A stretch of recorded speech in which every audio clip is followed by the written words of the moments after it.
सीतारामचन्द्राभ्यां नमः। श्रीमद् वाल्मीकि रामायण अयोध्या कांड 78वां सर्ग। शत्रुघ्न का रोष, उनका कुब्जा को घसीटना और भरत जी के कहने से उसे मूर्छित अवस्था में छोड़ देना।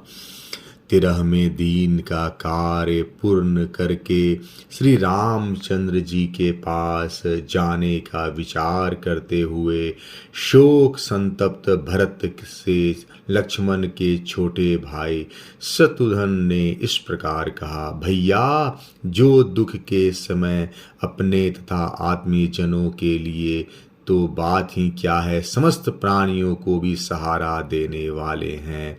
वे सत्व गुण संपन्न श्री राम एक स्त्री के द्वारा वन में भेज दिए गए, यह कितने खेद की बात है।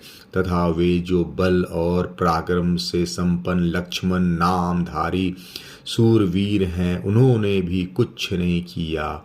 मैं पूछता हूँ कि उन्होंने पिता को कैद करके श्री राम को इस संकट से क्यों नहीं छुड़ाया।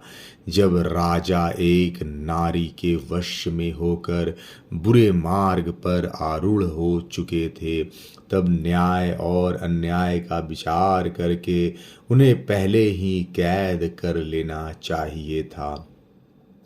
लक्ष्मण के छोटे भाई शत्रुघ्न जब इस प्रकार रोष में भरकर बोल रहे थे, उसी समय कुब्जा समस्त आभूषणों से विभूषित हो उस राजभवन के पूर्व द्वार पर आकर खड़ी हो गई।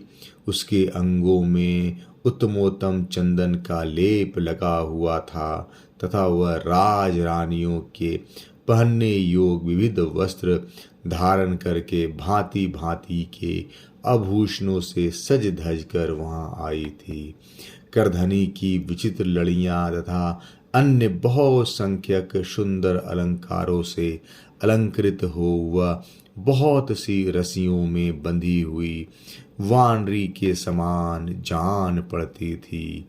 वही सारी बुराइयों की जड़ थी। वही श्री राम के वनवास रूपी पाप का मूल कारण थी।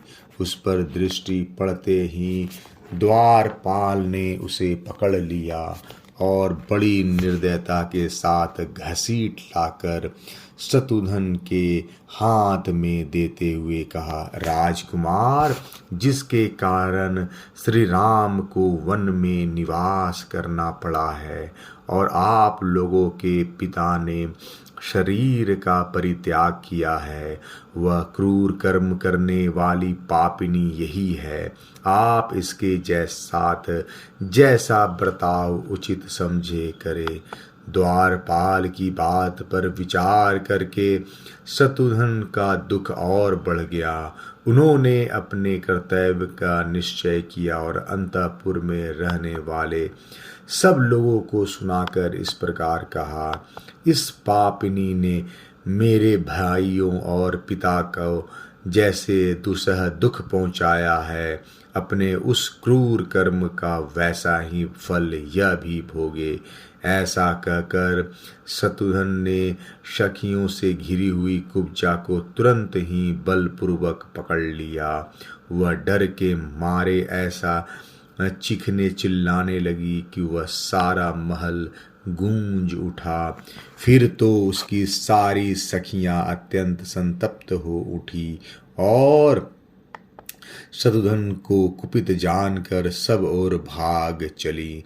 उसकी संपूर्ण सखियों ने एक जगह एकत्र होकर आपस में सलाह की कि जिस प्रकार इन्होंने बलपूर्वक कुब्जा को पकड़ा है, उससे जान पड़ता है ये हम लोगों में से किसी को जीवित नहीं छोड़ेंगे। अतः हम लोग परम दयालु उदार धर्मज्ञ और यशस्विनी महारानी कौसल्या की शरण में चले। इस समय वे ही हमारी निश्चल गति हैं।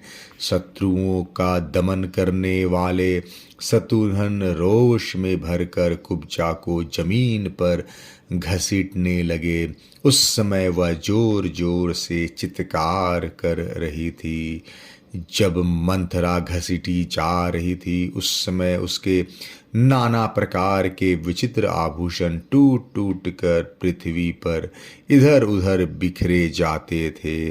आभूषणों के उन टुकड़ों से वह शोभाशाली विशाल राजभवन नक्षत्र मालाओं से अलंकृत श्रृतकाल के आकाश के भांति अधिक सुशोभित हो रहा था।